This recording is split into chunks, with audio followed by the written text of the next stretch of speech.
اسی لیے پاکستان کے پاس نیوکلر آپشن ہے. یہ بات انڈیا کو پتا ہے, اس لیے کوئی جنگ نہیں ہوگی. جھڑپیں اور فالس فلیگ پروپیگنڈا دونوں طرف سے جاری رہے گا.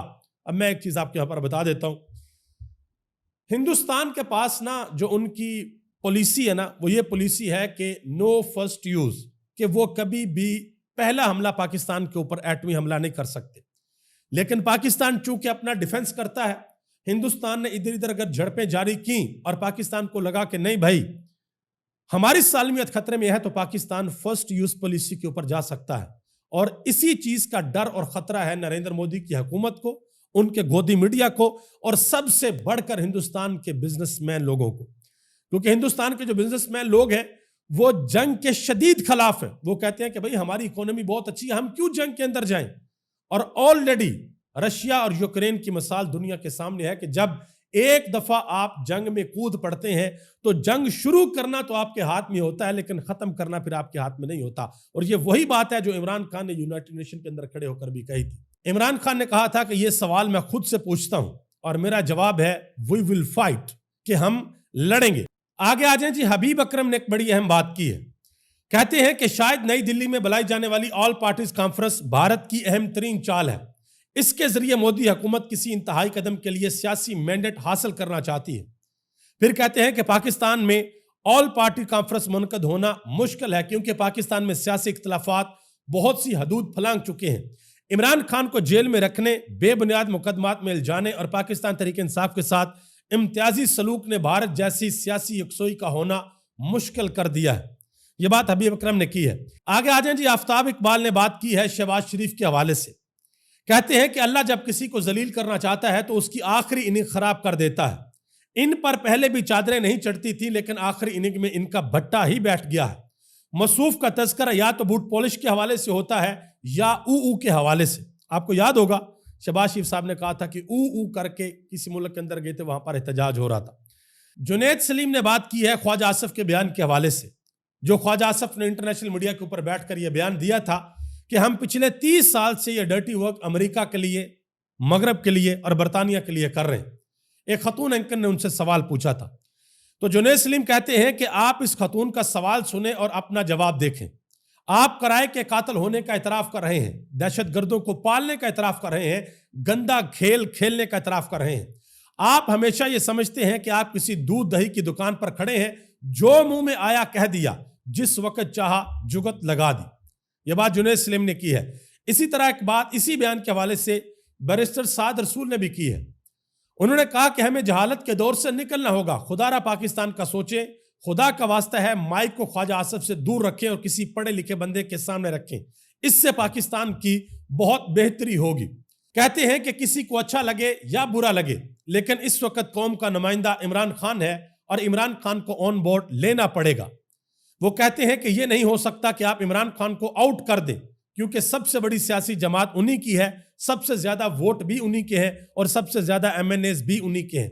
لیکن یہاں صورتحال یہ ہے کہ عمران خان کی بہنوں کو بھی ان سے ملنے نہیں دیا جا رہا.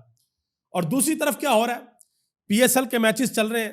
لاہور قذافی اسٹیڈیم کے اندر آپ کو پتا ہے کہ عمران خان انکلوئر بھی ہے, اور جب وہاں پر نام لیے جاتے ہیں سب انکلوئرز کے, تو جب عمران خان کے انکلوئر کی باری آتی ہے تو عمران خان کا نام نہیں لیا جاتا, صرف شاید اس ڈر اور خوف سے کہ جب عمران خان کا نام لیا جائے گا تو پورے اسٹیڈیم کے اندر نعرے لگ سکتے ہیں, قیدی نمبر 804 کی آواز بلند ہو سکتی ہے. تو گزارش ہے PCB سے کہ کھیل کو سیاست سے علیحدہ رکھیں, کھیل اور سیاست کو مکس نہ کریں. عمران خان اگر پاکستان تحریک انصاف کا ہیرو ہے سیاست کے میدان کے اندر, تو عمران خان پوری قوم کا ہیرو ہے کرکٹ کے میدان کے اندر. تو عمران خان کو جو وہاں پر جو عمران خان ہیرو ہے وہ ہیرو ہے, اس کا نام وہاں سے بالکل بھی مائنس نہیں ہونا چاہیے. علیمہ خان نے ایک بڑی اہم بات کی ہے, کہتی ہیں کہ حملہ ہوا تو شہباز شریف پہلا جہاز پکڑ کر بھاگ جائے گا, ہم اور ہمارے بچے یہیں لڑیں گے, اڈیالہ کے دروازے کھولے جائیں اور عمران خان کو رہا کیا جائے. یہ انہوں نے ڈیمانڈ کی ہے. اسی طرح ایک بات کی ہے عالیہ حمزہ نے, انہوں نے کہا کہ ابھی بھی فیصلہ کر لیں کہ بھارت سے لڑنا ہے یا پھر پاکستان تحریک انصاف سے. انہوں نے کہا کہ یاد رکھیے گا ہمارے لیے کل بھی پاکستان مقدم تھا, آج بھی پاکستان مقدم ہے. جان لیں جنگ فوج نہیں پوری قوم لڑتی ہے, اور پوری قوم کو یکجا کرنے والا جیل کے اندر بیٹھا ہے. یہ انہوں نے بات کی ہے. نصرت جوید صاحب نے ایک بڑی اہم بات کی ہے, کہتے ہیں کہ جیلم چناب کا پانی یہاں نہیں آئے گا تو پورا کشمیر ڈوب جائے گا، جلد از جلد بھی وہ ڈیم بنائیں گے تو کم از کم 6-7 سال لگیں گے۔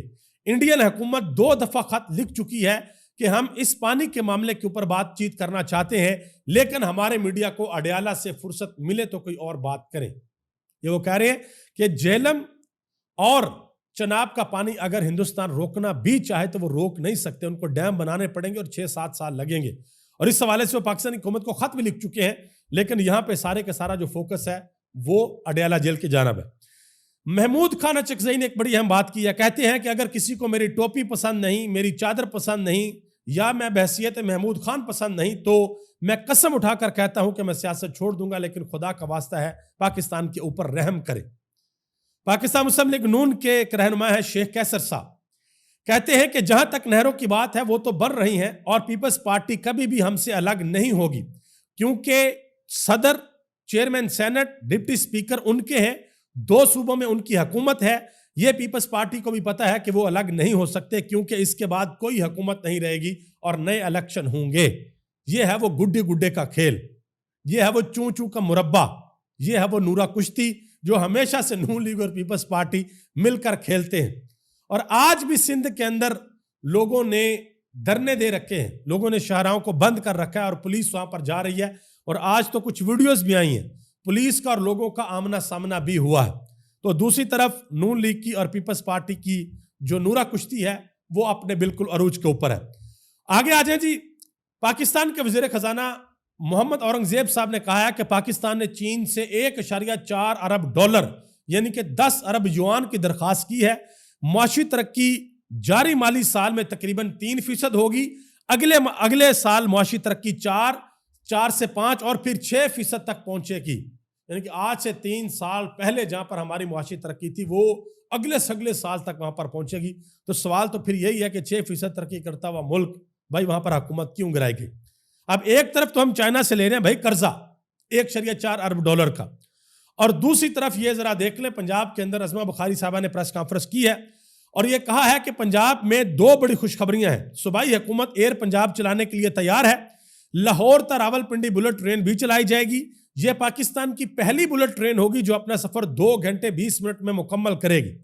تو ان کو جواب دیا ہے احمد وڑائچ صاحب نے، وہ کہتے ہیں کہ پی آئی اے تو ان سے چل نہیں رہی اور اب یہ لیز پر طیارے لیں گے اور ایئر پنجاب بنائیں گے۔ انہوں نے کہا کہ ہونا وہی ہے، یعنی کہ نقصان ہونا ہے۔ ایک وقت آئے گا جب Sahiwal coal power plant, Lahore orange train کی طرح یہ صوبائی ایئر لائن منصوبہ بھی خزانے پر سفید ہاتھی بن کر رہ جائے گا، پھر اربوں روپے کی سبسڈی دی جائے گی۔ ان کو جواب دیا ہے، مزمل اسلم نے بھی جواب دیا اس حوالے سے۔ انہوں نے کہا کہ آج پٹواریوں کو ٹک ٹاکر وزیر اعلیٰ نے بلٹ ٹرین کا شوشہ چھوڑ کر ماموں بنایا ہے۔ چین جیسا ملک بھی 1 کلومیٹر $21 ملین فی کلومیٹر لاگت سے کم نہیں بنا سکا۔ فاصلہ لاہور سے راولپنڈی 365 کلومیٹر ہے۔